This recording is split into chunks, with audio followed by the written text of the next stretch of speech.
Today we're going to talk about ambiguous grief.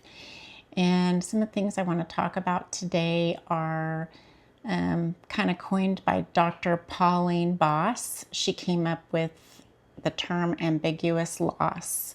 So ambiguous loss just basically means that as a caregiver of somebody that has a chronic illness, that you can't really mourn openly because you're still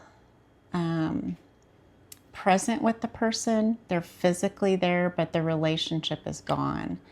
And the reason the relationship might be gone is because they might have dementia, like Alzheimer's or Parkinson's disease or a chronic illness, a stroke, a brain injury.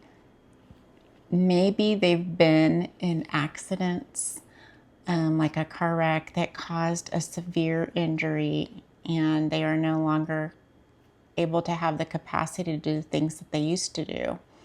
And so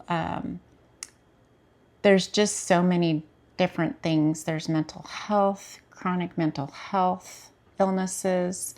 There's addiction that changes a person.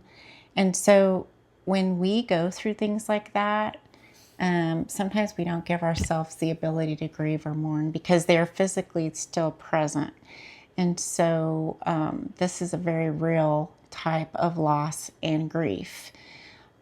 Sometimes people have chronic illnesses and they have to grieve their own body. Their own body isn't able to have the energy or do the things that they had planned on doing. Their identity and life as they knew it has changed. And so there's real grief there. Some things that we can do to help ourselves is to find supports that are safe, that we have people around us that sometimes can have empathy in a deep way because they've experienced it or they are caregivers and they're experiencing it.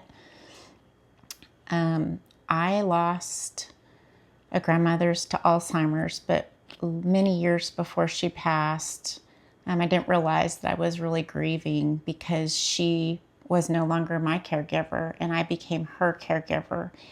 And it was a real transition too when she stopped knowing who we were.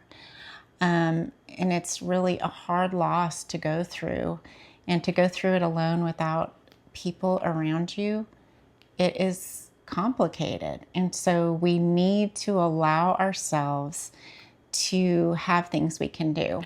And some tools are to write. When I was an adolescent, I did like to write. And so I would write in a book about what I was thinking and feeling.